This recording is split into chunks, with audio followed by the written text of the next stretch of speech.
제목을 한번 같이 읽겠습니다. 시작. 영과 진리로 예배함의 의미. 우리 사랑하는 대양의 가족들, 지난 한 주간도 삶의 예배 자리에서 주님을 대신하여 예배하시느라 수고 많이 하셨습니다.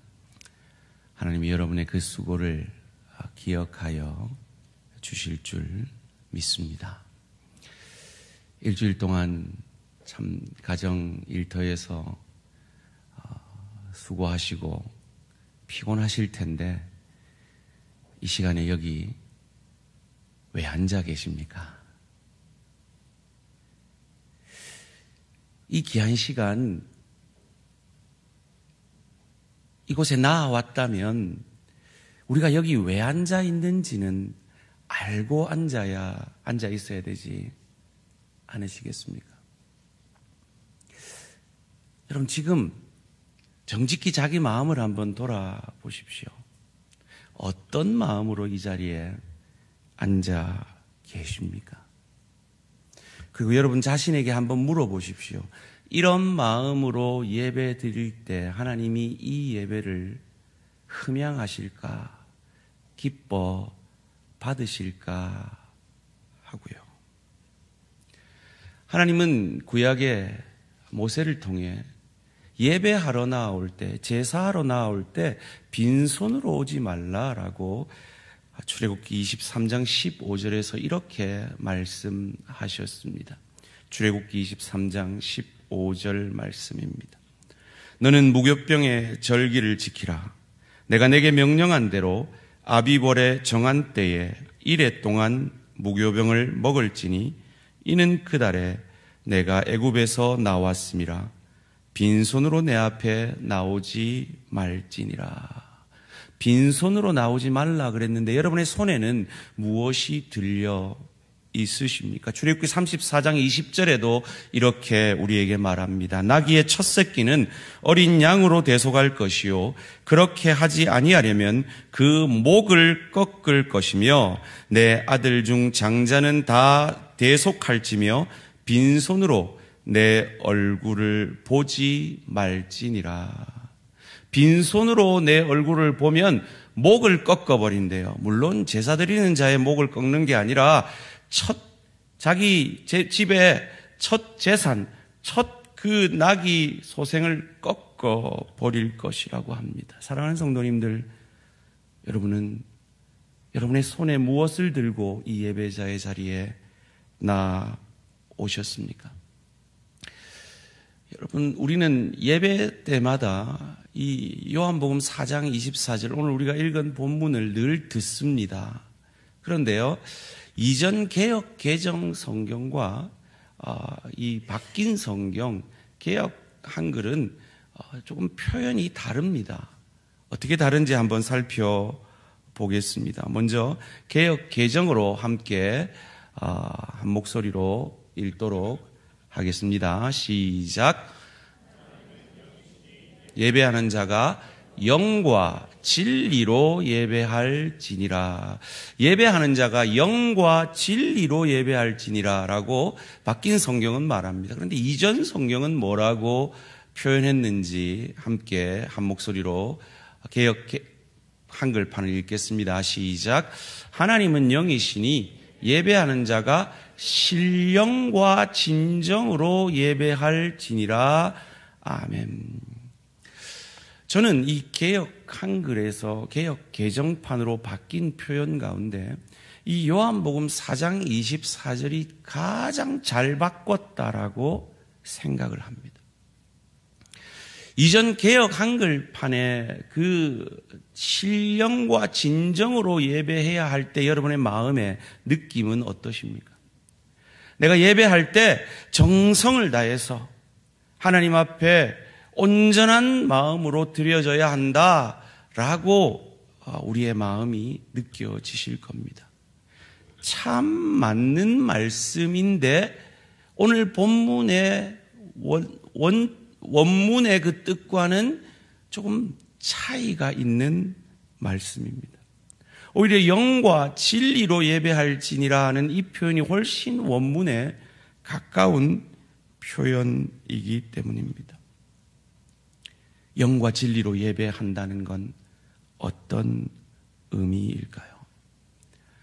저는 요한복음을 통해서 계속해서 복음이 필요 없을 만큼 부유하거나 잘난 사람도 없고 복음을 받지 못할 만큼 가난하거나 못난 사람도 없음을 생각해 보고 있습니다. 니고데모라는 유대인에게서 가장 잘난 사람도, 그리고 이 사마리아 여인이라는 유대인들, 사마리아인들 사이에서도 비난받던 그 여인을 이어서 등장시키므로 모든 인간에게 복음이 필요함을 우리에게 가르쳐 주고 있습니다. 우리가 믿는 이 장로교 신학의 기초는 이 칼빈이라는 사람이 세웠는데요. 이 칼빈이라는 사람이 5대 강령이라는 주된 신학을 말했는데 그 중에 아주 중요한 두 가지 신학이 있습니다. 한번 같이 읽어볼까요? 시작. 전적 타락, 불가항력적 은혜. 인간은 전적으로 타락을 해서 하나님의 거절할 수 없는 은혜 아니고는 구원받을 수 없는 존재라는 것을 칼빈은 강조하고 있는 것입니다. 그것을 이사야도 이사야서 1장 3절에서 이렇게 우리에게 가르쳐 줍니다. 소는 그 임자를 알고 나귀는 그 주인의 구유를 알건만은 이스라엘은 알지 못하고 나의 백성은 깨닫지 못하는도다 하셨도다. 이사야서 53장 6절에서도 동일한 말씀을 우리에게 줍니다. 우리는 다 양 같아서 그릇 행하여 각기 제 길로 갔거늘 여호와께서는 우리 모두의 죄악을 그에게 담당시키셨도다. 우리는 다 양 같아서 그릇 행하여 각기 제 길로 갔기 때문에 하나님의 불가항력적 은혜 아니면 구원함을 얻을 수 없음을 이사야도 우리에게 가르쳐주고 있는 것입니다. 이것을 바울은 로마서 5장 8절에서 이렇게 말합니다. 우리가 아직 죄인 되었을 때 그리스도 예수께서 우리를 위하여 죽으심으로 하나님께서 우리에게 대한 자기의 사랑을 확증하셨느니라.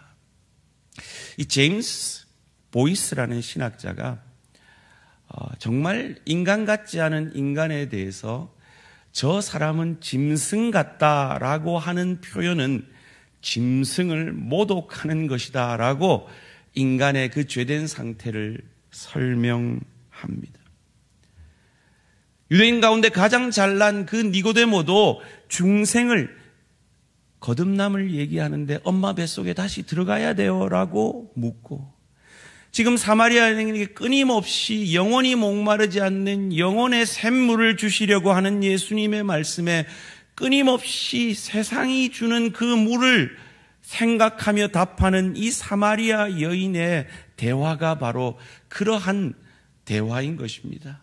요한복음 4장 13절에서 15절 말씀 같이 읽도록 하겠습니다. 시작. 예수께서 대답하여 이르시되 이 물을 마시는 자마다 다시 목마르려니와 내가 주는 물을 마시는 자는 영원히 목마르지 아니하리니 내가 주는 물은 그 속에서 영생하도록 솟아나는 샘물이 되리라. 여자가 이르되 주여 그런 물을 내게 주사 목마르지도 않고 또 여기 물 기르러 오지도 않게 하옵소서. 예수님은 계속해서 구원을 얘기합니다. 그런데 이 여자는 내가 이렇게 수고하지 않아도 되는 영원히 목마르지 않는 이 육적인 물에 대해서 계속 말씀하고 있는 겁니다. 요한복음 7장 38절의 말씀을 예수님은 하고 있는 겁니다. 나를 믿는 자는 성경의 이름과 같이 그 배에서 생수의 강이 흘러나오리라 하시니. 그런데 이 말씀을 이 사마리아 여인이 알아듣지를 못해요. 그래서 특단의 조치를 취합니다. 오늘 본문 16절에서 18절까지 말씀입니다. 가라사대 가서 내 남편을 불러오라. 여자가 대답하여 가로되 나는 남편이 없나이다. 예수께서 가라사대 내가 남편이 없다 하는 말이 옳도다. 내가 남편 5이 있었으나 지금 있는 자는 내 남편이 아니니 내 말이 참되도다. 이 여인의 가장 아픈 구석을 예수님이 찌르십니다. 그리고 예수님께서 이 여인의 과거와 현재를 아심을 그 여인이 남편 5에게 쫓겨났고 지금 사는 남자는 동거하는 남자인 것을 고발하십니다. 왜요? 이 여인의 아픈 과거와 아픈 현재를 보다듬어 그의 미래를 복되게 하시기 위해서입니다.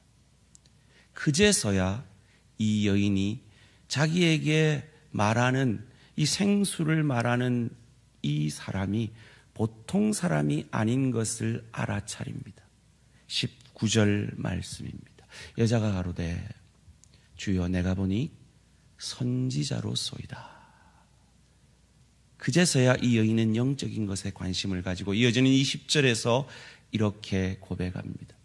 우리 조상들은 이 산에서 예배하였는데 당신들의 말은 예배할 곳이 예루살렘에 있다 하더이다. 이스라엘은 여로보암, 르호보암 시대에 10지파가 북이스라엘을 그리고 유다와 베냐민 지파가 남유다로 나누어지게 됩니다. 예루살렘은 유다 땅에 있었기 때문에 이 여로보암 왕이 자기들이 다스리는 그 10지파가 절기 때마다 예루살렘으로 가서 제사를 드릴까 봐 두려워서 금송아지를 만듭니다. 그리고 그리심산과 곳곳에 산당을 세워서 그곳에서 제사를 드리게 한 것이죠. 우상숭배를 한 것입니다.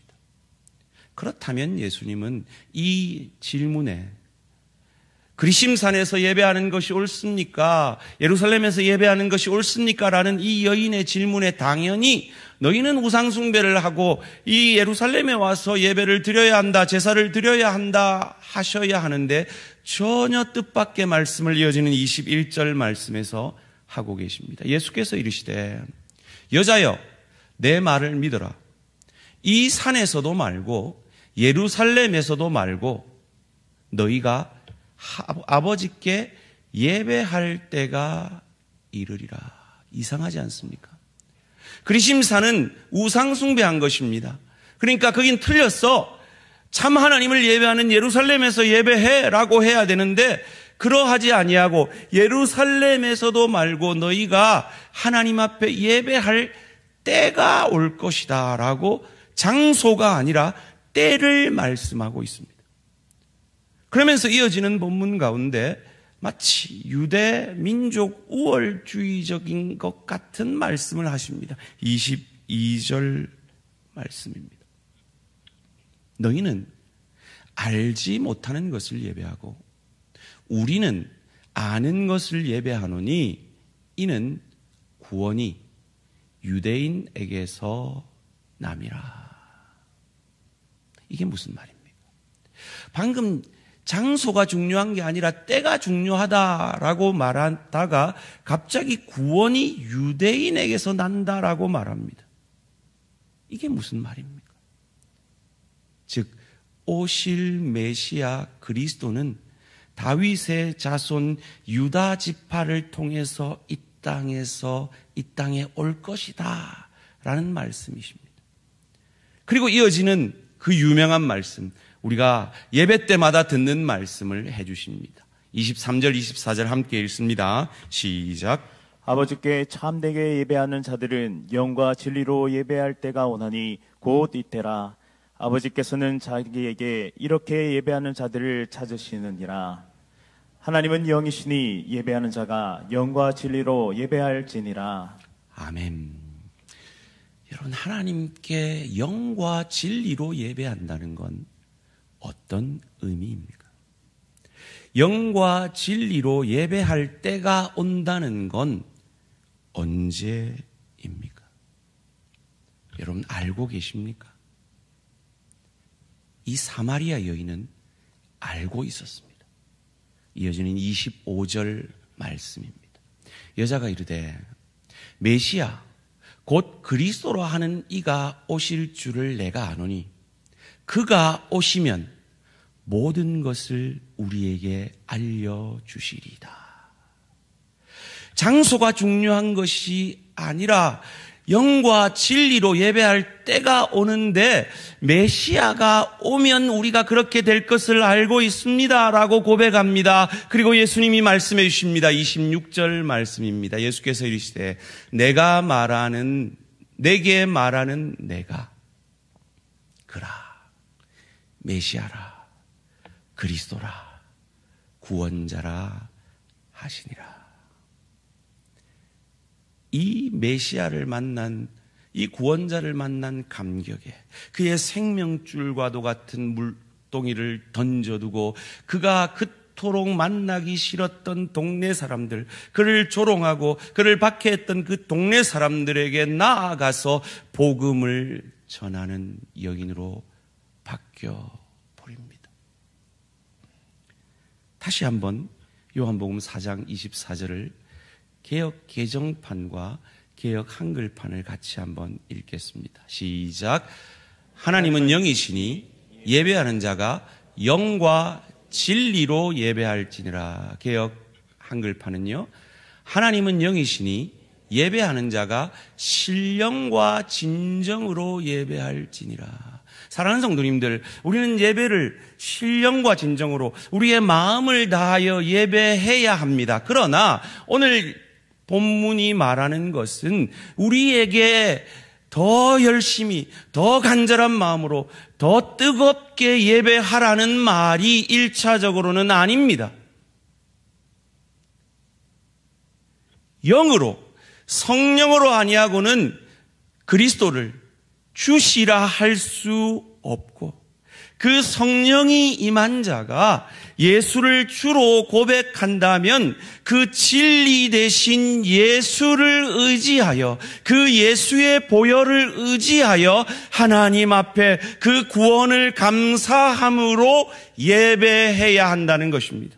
그리고 그때가 지금 메시아이신 예수가 오셨고 그가 우리를 위해 죽으시고 그가 사흘 만에 부활하실 것이기에 너는 더 이상 그리심산에서도 아니고 예루살렘에서도 아니고 너의 삶 자체가 너 안에 성전이신 참제물이신 예수 그리스도가 들어오므로 너 자신이 성전이 되어지고 너 자신의 전 삶이 예배가 되어질 것이다 라고 말씀해 주고 계신 것입니다. 이는 마치 우리가 모든 기도를 마칠 때 예수님의 이름으로 기도합니다 라고 기도를 마치는 것과 같은 마음인 것입니다. 같은 믿음인 것입니다. 여기서 진리라는 이 단어가 중요합니다. 이 진리라는 이 헬라어 단어는 알레테이아라는 단어입니다. 진정이라는 진지한 태도나 마음가짐이란 뜻이 전혀 아닙니다. 이 알레테이아라는 뜻은 실체, 본질이라는 뜻입니다. 우리가 구약 백성들이 드렸던 제사, 제사장, 성전 이런 것들은 다 그림자였습니다. 상징이었습니다. 예표였습니다. 무엇을 예표하는 것입니까?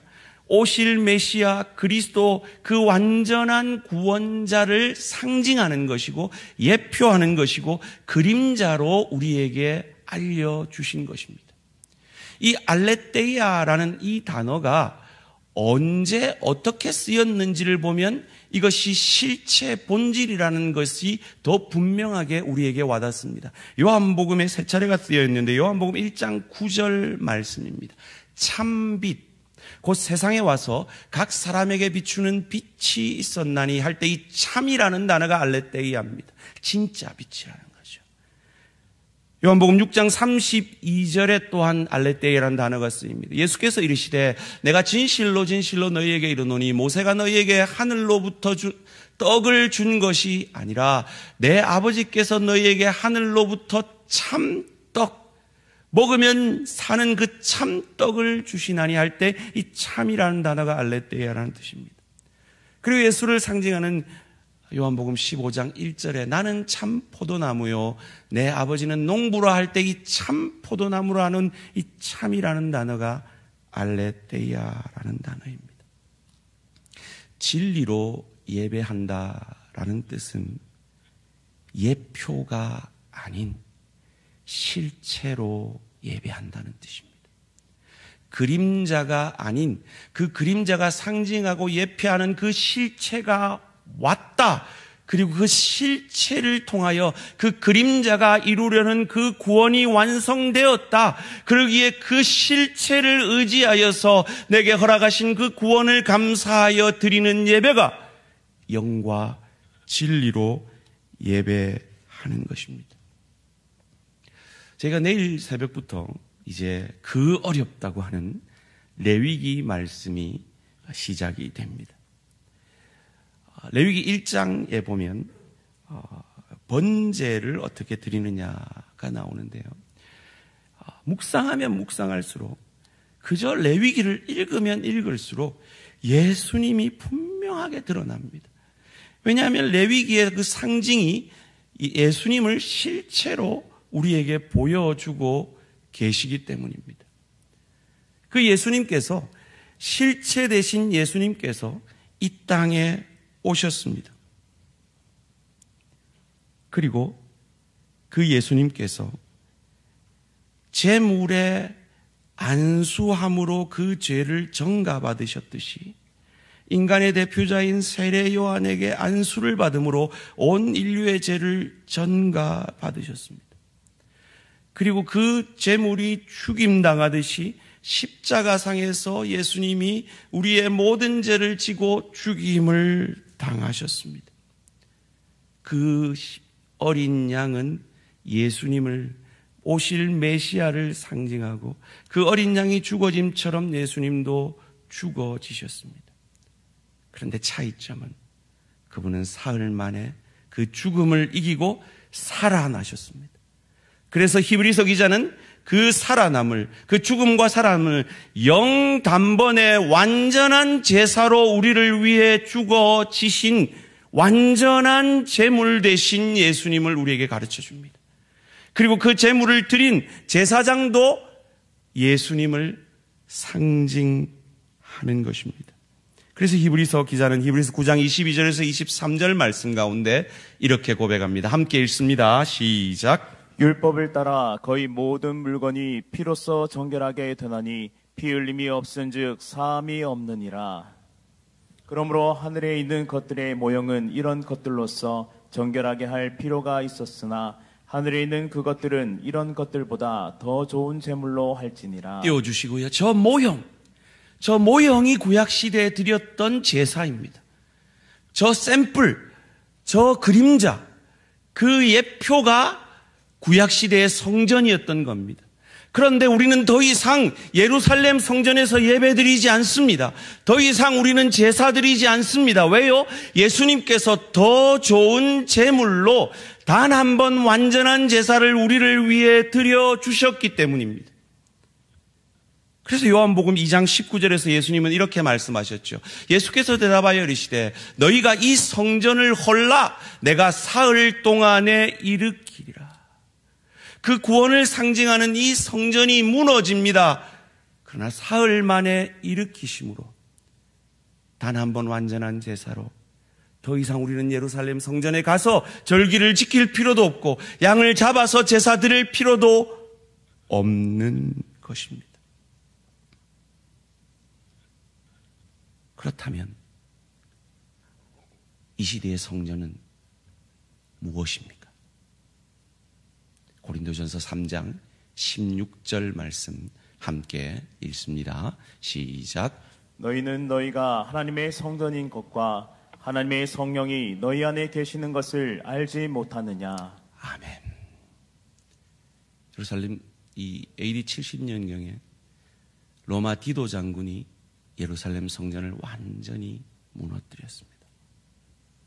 그리고 더 이상 하나님은 그 성전을 짓도록 허락하지 않으셨습니다. 왜요? 그 성전은 그림자였기 때문입니다. 그 성전 되신 예수가 무너지고 다시 부활하심으로 그 예수를 저주할 자라 자기 죄 때문에 죽은 자라 아니하고 내 죄 때문에 죽은 나의 주 나의 하나님으로 믿고 고백하는, 그래서 예수를 주로 마음에 모셔드린 저와 여러분이 하나님의 거룩한 성전이기 때문입니다. 다시 한번 출애굽기 23장 15절 말씀을 읽습니다. 너는 무교병의 절기를 지키라. 내가 내게 명령한 대로 아비월에 정한 때 이레 동안 무교병을 먹을지니 이는 그달에 내가 애굽에서 나왔음이라 빈손으로 내 앞에 나오지 말지니라. 출애굽기 34장 20절 말씀입니다. 나귀의 첫 새끼는 어린 양으로 대속할 것이요 그렇게 하지 아니하려면 그 목을 꺾을 것이며 내 아들 중 장자는 다 대속할지며 빈손으로 내 얼굴을 보지 말지니라. 사랑하는 성도님들, 여러분 무엇 가지고 감히 거룩하신 하나님 앞에 예배하러 나오셨습니까? 예수 그리스도, 날 위해 죽으신 어린 양 되신 예수 그리스도,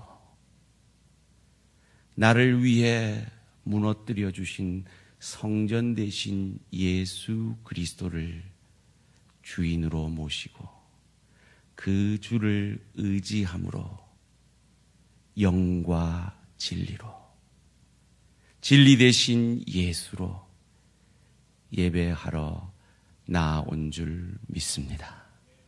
사랑하는 성도님들, 혹 오늘 이 자리에 아직도 이 예수가 나의 주, 나의 하나님으로 고백되지 못한 분은 없으십니까?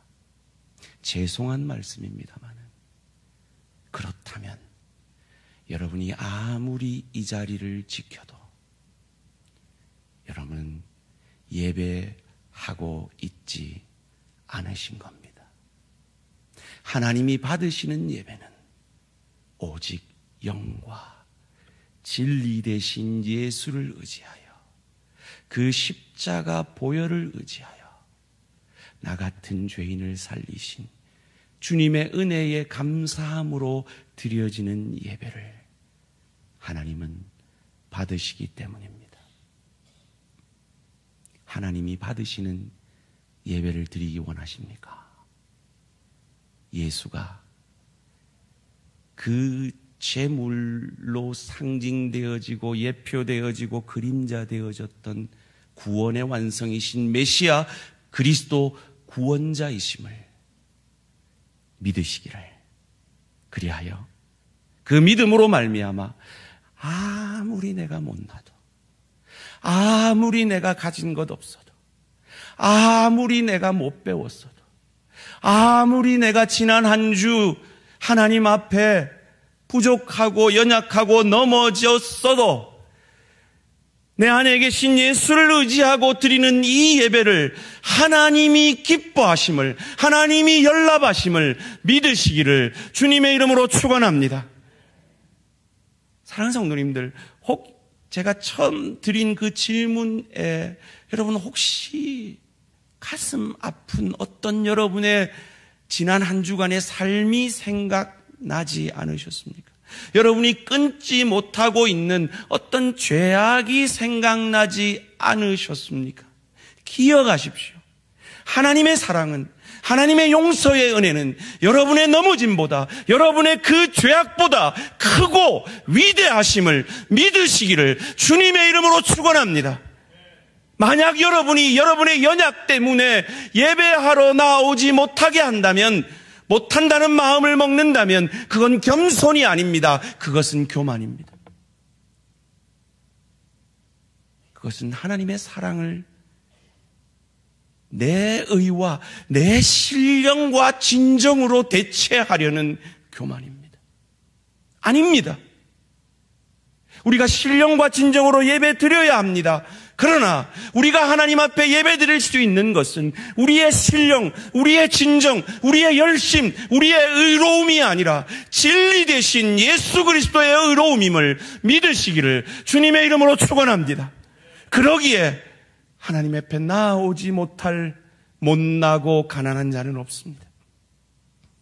그리고 하나님의 은혜가 필요하지 않을 만큼 잘나고 부자도 없는 것입니다. 그 은혜에 감사함으로 우리의 삶이 찬양이 되어야 합니다. 히브리서 13장 15절 말씀 함께 읽습니다. 시작. 그러므로 우리는 예수로 말미암아 항상 찬송의 제사를 하나님께 드리자. 이는 그 이름을 증언하는 입술의 열매니라. 아멘. 우리가 이 한 주간